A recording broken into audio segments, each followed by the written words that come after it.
Hi ಎಲ್ರಿಗೂ ನಮಸ್ಕಾರ. Sweet art neck ಯಾವ ರೀತಿ ಕಟ್ ಮಾಡಿ ಸ್ಟಿಚ್ ಮಾಡೋದು ಅಂತ ಹೇಳ್ತೀನಿ ಬನ್ನಿ. ಮೊದಲಿಗಾದರೆ ನಾವು ಬಟ್ಟೆ ಮಾರ್ಕ್ ಮಾಡ್ಕೊಂಡಿರೋ ಬಟ್ಟೆನ ತಗೊಂಡು ಒಂದು ಕ್ಯಾನ್ವಾಸ್ ಪೇಪರ್ ಆದರೆ ಕಟ್ ಮಾಡಿ ಇಟ್ಕೊಳ್ಳಿ. ಅದು ಲೆಂತು ಮತ್ತು ವಿಡ್ತು ಎಷ್ಟು ಬೇಕು ಅಂತ ನೋಡ್ಕೊಳ್ಳಿ. ವಿಡ್ತ್ ಆದರೆ ಇದು 3 ಕಾಲು ತೊಗೊಂಡಿದ್ದೀನಿ ನಾನು. ನೆಕ್ ಅನ್ನೋದು ಲೆಂತ್ ಆದರೆ 6.5 ತೊಗೊಂಡಿದ್ದೀನಿ. ಎರಡು ಮಾರ್ಕ್ ಮಾಡ್ಕೊಳ್ಳಿ. ಬಾಕ್ಸ್ ಟೈಪ್ ಮಾರ್ಕ್ ಮಾಡಿಕೊಂಡು ಮೇಲೆ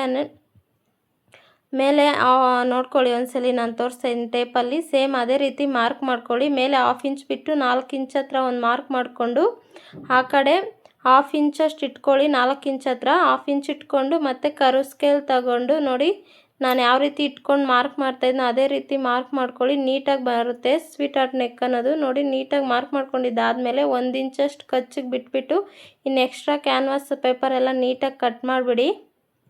ನೋಡಿ ಕಟ್ ಮಾಡಿಬಿಡಿ, ನೀಟಾಗಿರುತ್ತೆ.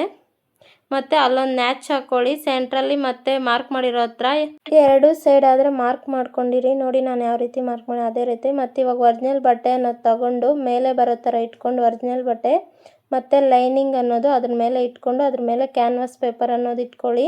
ಕ್ಯಾನ್ವಾಸ್ ಪೇಪರ್ ಮತ್ತು ಲೈನಿಂಗ್ ಬಟ್ಟೆನ ನೀಟಾಗಿ ಐರನ್ ಮಾಡಿ ಇಟ್ಕೊಳ್ಳಿ ಒರಿಜಿನಲ್ ಮೇಲೆ. ನೋಡಿ ಅಲ್ಲಲ್ಲ ಒಂದು ಗುಂಡ್ಪಿನ್ ಆದರೆ ಇಟ್ಕೊಳ್ಳಿ. ಮತ್ತು ಯಾಕಂದರೆ ಬಟ್ಟೆ ಮೂವ್ ಆಗಬಾರ್ದು.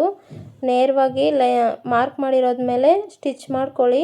2 ಸಲ ಆದರೆ ಸ್ಟಿಚ್ ಮಾಡ್ಕೊಳ್ಳಿ. ನಾನು ಒಂದು ಸಲ ತೋರಿಸ್ತಾ ಇದ್ದೀನಿ. ಅದರಲ್ಲಿ 2 ಸಲ ಸ್ಟಿಚ್ ಮಾಡ್ಕೊಂಡು ಎಕ್ಸ್ಟ್ರಾ ಎಲ್ಲ ಕಟ್ ಮಾಡಬೇಡಿ. ಒಂದು 1/4 ಇಂಚಷ್ಟು ಬಿಟ್ಟು ಮತ್ತು ಅಲ್ಲಲ್ಲ ಚಿಕ್ಕದಾಗಿ ನ್ಯಾಚ್ ಆದರೆ ಇಟ್ಕೊಳ್ಳಿ. ಕತ್ರಿಯಲ್ಲಿ ಕಟ್ ಮಾಡಿ ನೀಟಾಗಿ ಬರುತ್ತೆ. ಕರ್ವ್ ಅನ್ನೋದು ಇರೋದ್ರಿಂದ ಶೇಪು ನೀಟಾಗಿ ಬರುತ್ತೆ. ಕಟ್ ಮಾಡೋದ್ರಿಂದ ಮತ್ತೆ ನೀಟಾಗಿ ತಿರ್ಸ್ಕೊಂಡು ಐರನ್ ಆದರೆ ಮಾಡಿಕೊಂಡು ಎಕ್ಸ್ಟ್ರಾ ಬಟ್ಟೆನೆಲ್ಲ ಕಟ್ ಮಾಡಿಬಿಡಿ. ನೋಡಿ ಯಾವ ರೀತಿ ಬಂದಿದೆ ಅಂತ. ಹಿಂದೆ ಮುಂದೆ ಕೂಡ ನೀಟಾಗಿ ಬಂದಿದೆ. ಇಷ್ಟ ಆದರೆ ಲೈಕ್ ಮಾಡಿ, ನನ್ನ ಚಾನಲ್ ಸಬ್ಸ್ಕ್ರೈಬ್ ಮಾಡಿ. ಏನಾದರೂ ಡೌಟ್ ಇದ್ದರೆ ಕಾಮೆಂಟ್ ಮಾಡಿ.